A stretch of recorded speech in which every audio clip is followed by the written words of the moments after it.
Bonjour tout le monde, aujourd'hui on se retrouve pour le débrief de City contre Arsenal.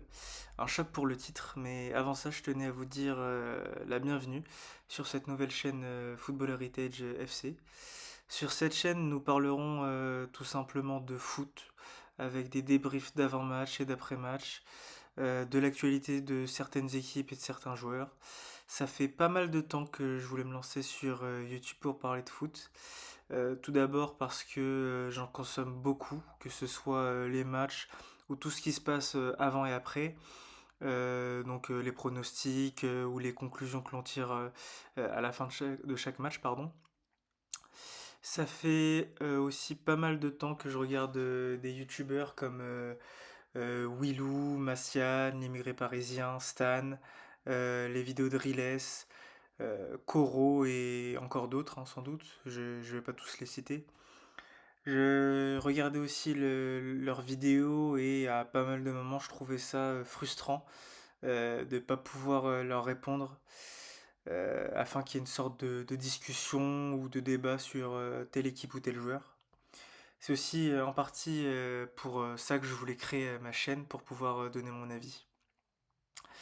Donc voilà un peu les raisons de la création de la chaîne. Maintenant, bah, forcément, on va passer au plus intéressant, hein, le match qu'on a vu aujourd'hui. Un gros choc hein, pour le titre.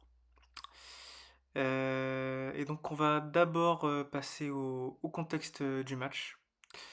Bah, tout d'abord, du côté d'Arsenal, on sait qu'il y avait quand même une mauvaise dynamique depuis un certain temps, hein, avec comme dernier match une défaite à domicile contre Bournemouth.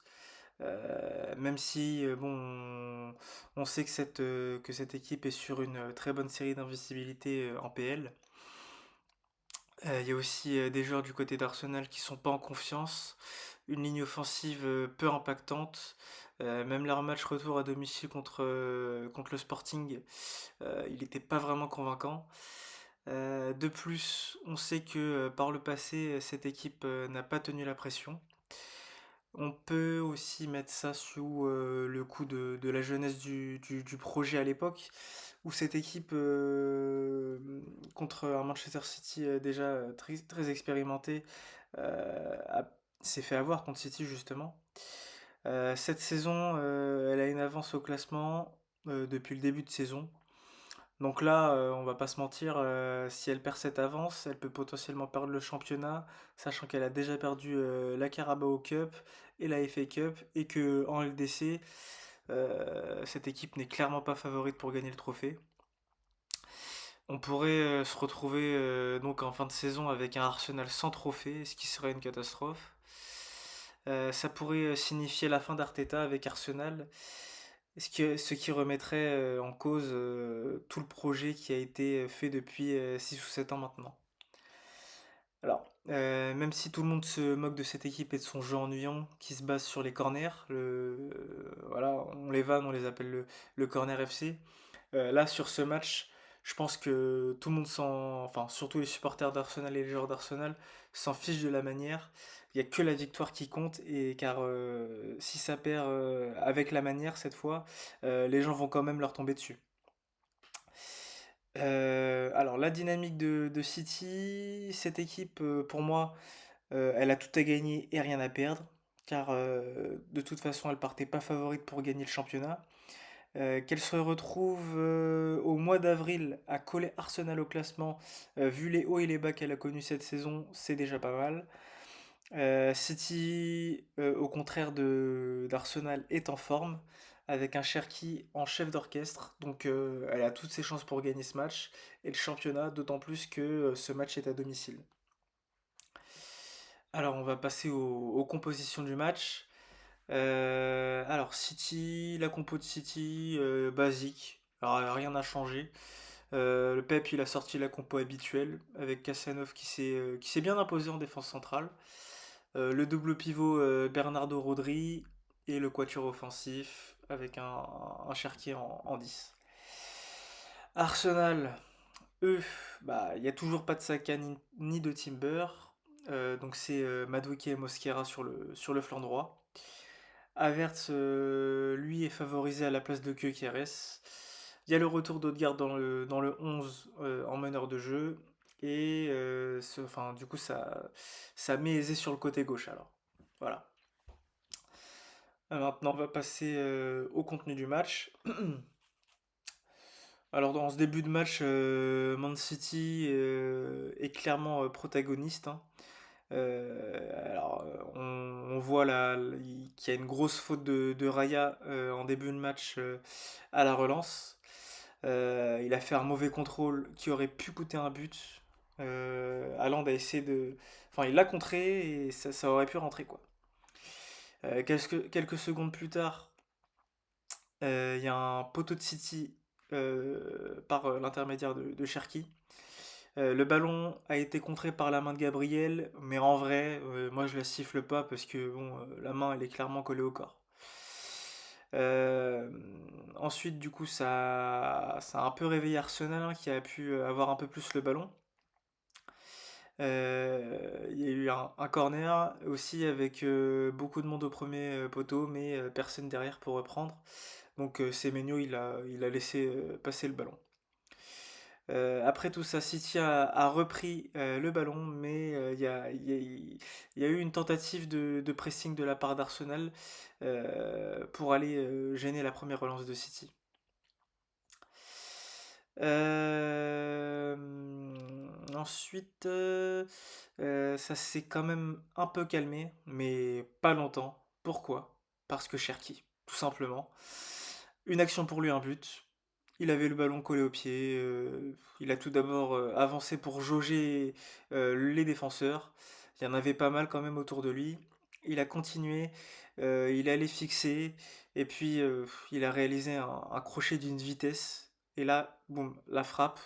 Ras de terre croisé. Raya, bon, c'est un des meilleurs gardiens du monde, mais là, franchement, il peut pas faire grand-chose. Et donc, ça fait 1-0 pour City. Pour moi, c'était clairement mérité sur ce début de match. City s'est créé des occasions et avait la possession, donc l'ouverture du score, elle est logique pour les Sky Blues. Cependant, qu'est-ce qui se passe quelques secondes plus tard après l'engagement? La mort de Donnarumma.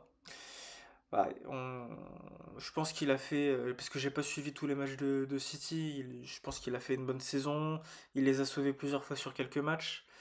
Mais là, on sait que son jeu au pied, ça peut coûter des buts sur certains matchs. Et donc, c'est ce qui s'est passé aujourd'hui. Sur une touche en retrait qui paraît ordinaire, il rate son contrôle, qui est beaucoup trop long, et Havertz, il en profite, hein, faut pas lui faire de cadeau, pour contrer le ballon qui, avec de la réussite, faut le dire, rentre dans les buts du gardien de but italien. On sait que cette erreur elle fait mal à City car leur début de match il est réussi et que maintenant bah faut encore repartir de zéro quoi. City derrière a eu une grosse occasion avec une passe en profondeur pour Haaland qui a eu beaucoup d'espace. Il peut la mettre à gauche ou à droite, il a le choix. Il prend la meilleure décision en la faisant à Semenyo qui a plus d'espace devant lui. Mais d'abord, la passe d'Erling elle est manquée car il met beaucoup trop de puissance dans sa passe et en plus Semenyo il glisse donc c'est dommage, c'était une bonne occasion de louper par les attaquants de City. Quelques minutes plus tard, Haaland a une autre grosse occasion, mais là cette fois pas en tant que passeur mais en tant que tireur. Il y a Doku qui réalise un beau dribble sur son côté. Il passe son joueur et il fait une passe en retrait sur son numéro 9 qui loupe complètement la frappe. Je crois qu'il se tire un peu sur le pied, c'est bizarre un peu. Mais bon, c'est loupé et pas de danger pour Raya. En fin de première mi-temps, il y a une occasion de City. Rodri qui fait un bon pressing. Il récupère le ballon. Il la donne à Cherki. Qui pareil là avance, avance, essaye de fixer. Il fait des beaux passements de jambes sur Gabriel, je crois. Il le fume. Il la donne à Semenyo qui il a quand même le temps, voilà. Mais il y a un défenseur qui revient, il tire et son tir se fait contrer.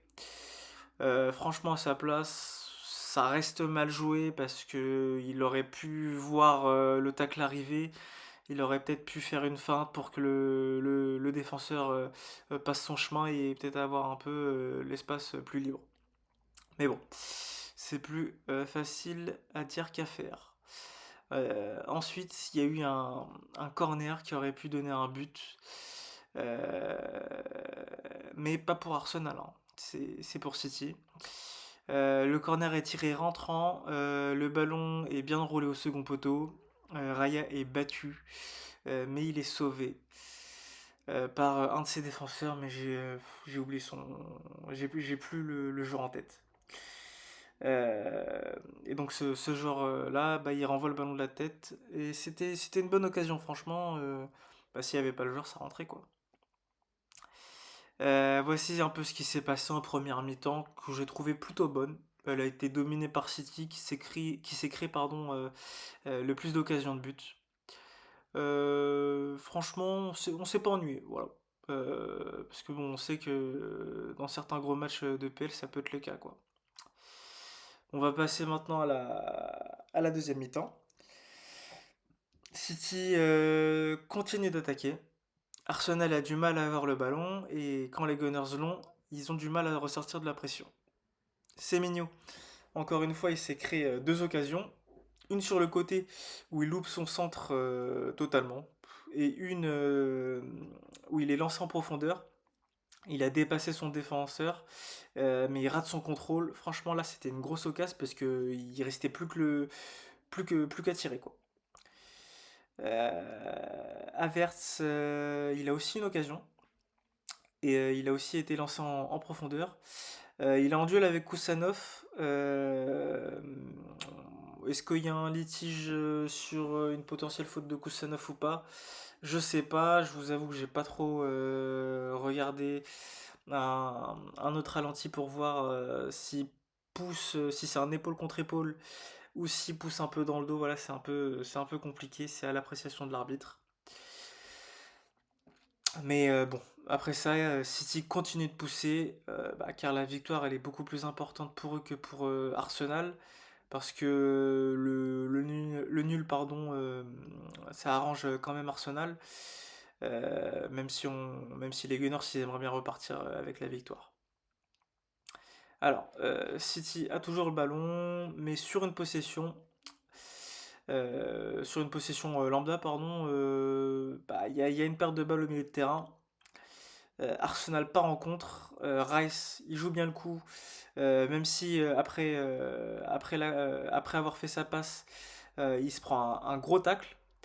Et donc, bah, il avait fait juste avant la passe à Haute-Garde, qui lui a beaucoup d'espace devant lui et qui décide de la donner intelligemment à Havertz, qui part seul au but, qui tire, mais il tombe sur un bel arrêt de Donnarumma, qui se rattrape de sa bourde. On le voit après, là, il commence à célébrer. Voilà, je pense que ça a dû lui faire du bien à la tête. Ça a donné plus de confiance à Arsenal, qui, sur les secondes qui ont suivi, a frappé sur le poteau par l'intermédiaire d'Eze, qu'on n'avait franchement pas vu en première. Il a reçu le ballon à l'entrée de surface par Odegaard, qui a fait une bonne passe dans l'espace, c'était bien trouvé. Elle était sèche en plus, sa passe. Eze enchaîne son contrôle, puis il frappe sur le poteau. Il a enroulé pied gauche. C'était une bonne occasion, ça. Après, est-ce que si c'était cadré de Donnarumma, il aurait pu l'arrêter? Je sais pas. Je, j'ai- je me souviens plus s'il était proche ou pas de son poteau et du ballon. Et ensuite, il y a Donnarumma, quelques minutes plus tard, qui fait une superbe relance à la main sur O'Reilly, qui avance et qui a beaucoup d'espace, parce qu'il n'y a aucun joueur d'Arsenal qui est sur lui. Il décale sur le côté. Il y a un centre qui passe devant tout le monde, et il y a Haaland qui est au second poteau. Alors c'est un tir compliqué car il est bien gêné par Gabriel, les deux ils se tiennent. Mais bon, on connaît Haaland, il est puissant, il résiste et il enroule, pied gauche. Raya, là aussi, c'est compliqué de l'arrêter, on va pas lui en vouloir. Ça fait 2-1 pour City et ça réenflamme un peu le match parce que là, du coup, Arsenal, ils doivent un peu plus se bouger, quoi.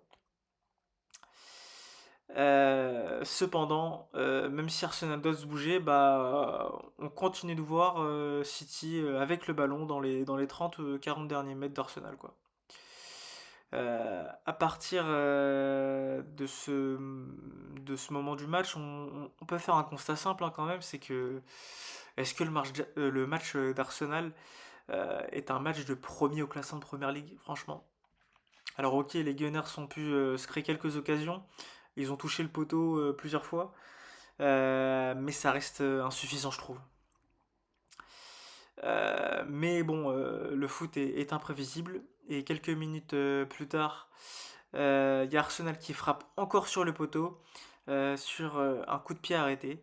Gabriel qui est seul au second poteau, franchement, là, bah, c'est mal défendu de la part de City. Comment tu peux laisser peut-être le mec le plus fort de la tête sur coup de pied arrêté, tout seul. Euh, et donc, bah, Gabriel, forcément, il en profite, hein, il est au second poteau. Hop, petit coup de casque. C'est contré, je crois, un peu par un défenseur de City. Et le ballon, il s'écrase sur le poteau. Ce qui est fou avec Arsenal, c'est que quand on regarde leur match, on se dit que le score devrait être plus grave pour eux. Mais en ayant si peu le ballon, les joueurs arrivent quand même à se créer des occasions concrètes de but. Là encore, sur un long ballon d'Avertz, qui a le dessus, car bon, il est en duel avec Bernardo, donc là, s'il gagne pas le duel, c'est un peu chaud, quoi. Il s'emmène le ballon, mais il se l'emmène avec le bras. C'est sifflé un peu en retard par l'arbitre, mais bon, c'est sifflé. Et donc, pas d'occasion derrière. À la 82e, on le savait tous, ça devait arriver. On les connaît les deux. On sait qu'ils ont un historique. On sait qu'ils s'aiment pas. Que à chaque fois qu'il y a un City Arsenal, on voit des duels entre les deux. Et donc voilà, bah ça s'est passé. Gabriel a fait faute sur Haaland. Gabriel ensuite il a un peu retenu et donc Haaland bah, il a voulu ne pas se faire marcher sur les pieds, il l'a poussé et donc les deux sont chauffés un peu. Il y a eu un tête contre tête. Mais Gabriel lui il est allé un peu plus loin parce qu'il a mis carrément un petit coup de tête à Haaland. Alors là par contre si le Norvégien il était tombé et qu'il avait simulé, je pense que Gabriel il serait pris un carton rouge, hein. Mais là, je crois que Haaland, il était tellement énervé que là, il voulait pas lâcher Gabriel, hein. Euh, alors du coup, il y a un carton jaune pour les deux. Pep, on l'a vu derrière sur les images, il a passé une soufflante aux arbitres. Et les arbitres, enfin l'arbitre, il a trouvé que Pep, il avait un peu trop réprimandé ses collègues et donc il y a mis un carton jaune aussi. Quelques minutes plus tard, il y a la sortie de Cherki qui sort sous les applaudissements, normal après le but qu'il vient de mettre. Si on l'applaudit pas, bah on n'applaudit jamais en fait. Euh, Cependant, alors son but est magnifique, hein, mais après son rendement sur tout son match, voilà. On sait que Cherki c'est un super joueur, mais il manque de la constance, de la continuité. Il est il est pas régulier sur tous les matchs, mais en plus souvent il est pas régulier sur le même match. Et donc c'est ça qu'il faut qu'il change quoi. Mais super but. La fin de match, elle est hachée. Il n'y a pas beaucoup d'occasions. Arsenal qui pousse, mais c'est quand même un peu tard pour se bouger, je trouve, hein. Voilà. Alors, il y a une occasion de Hincapié qui pousse bien son ballon, qui fait une bonne poussée de balle. C'est proche de la surface de réparation, ça peut siffler, comme ça peut ne pas siffler. Là, c'est à l'appréciation de l'arbitre, encore une fois. Il y a le bras du défenseur qui dépasse, mais là encore, c'est la question qu'on se pose souvent, Est-ce que c'est suffisant ou pas pour siffler?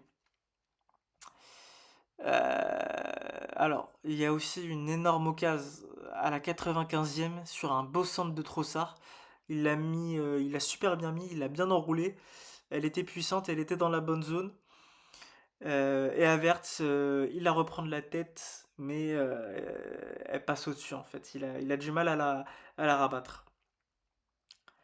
Arsenal va encore essayer, ils vont pas se créer d'occasion réelle ensuite. Voilà. Les Gunners vont pas arracher le nul et le score final sera de 2-1. Au final, quand on regarde tout le match, la victoire pour moi elle est largement méritée pour City qui est vraiment allé chercher cette victoire à l'instar d'Arsenal qui a plus attendu dans sa zone et espéré des contre-attaques. Beaucoup de conclusions vont encore être tirées sur cette équipe d'Arsenal et leur gestion de la pression. Est-ce que Arteta a préparé ce match de la bonne manière quand on voit quand on voit ce que son équipe a fait sur le match? Ou alors est-ce que c'est tout simplement les joueurs qui ne prennent pas leurs responsabilités et qui ont peur de tenter et de faire les mauvais choix? C'est sans doute un peu des deux, voilà. Voici un peu euh, les problématiques que ce match nous a permis de tirer. De toute façon, là on tire des conclusions. On tirera les vraies conclusions en fin de saison en sachant qui aura gagné le championnat. Voilà. Si Arsenal le gagne, tout le monde les félicitera. Enfin, les félicitera. C'est peut-être un bien grand mot parce que beaucoup de gens débattent sur leur jeu, mais en tout cas, ça sera fait. Ils auront gagné le championnat depuis 2004. Donc bon, là, je pense qu'Arteta a priorisé la gagne à la manière. Mais donc voilà. Voilà ce qu'on peut dire de ce match en tant que neutre. Cette victoire de City, elle est superbe, car elle va donner du suspense en plus dans cette fin de première ligue, donc c'est pas mal. Ça va nous rester en éveil sur ce championnat. Et donc voilà, bah, c'est tout ce que j'avais à dire sur ce match, qui m'a pas déplu, pour une fois, car on sait que les chocs de PL peuvent parfois tourner à la sieste. Merci d'avoir regardé la vidéo. Voilà, ça me fait plaisir. Laissez un commentaire un peu pour donner votre avis sur le match, les joueurs, ce qui s'est passé un peu sur ce match. Voilà, j'aimerais bien avoir votre avis. Et donc voilà, bah, à bientôt pour un nouveau débrief, hein. Allez, salut tout le monde!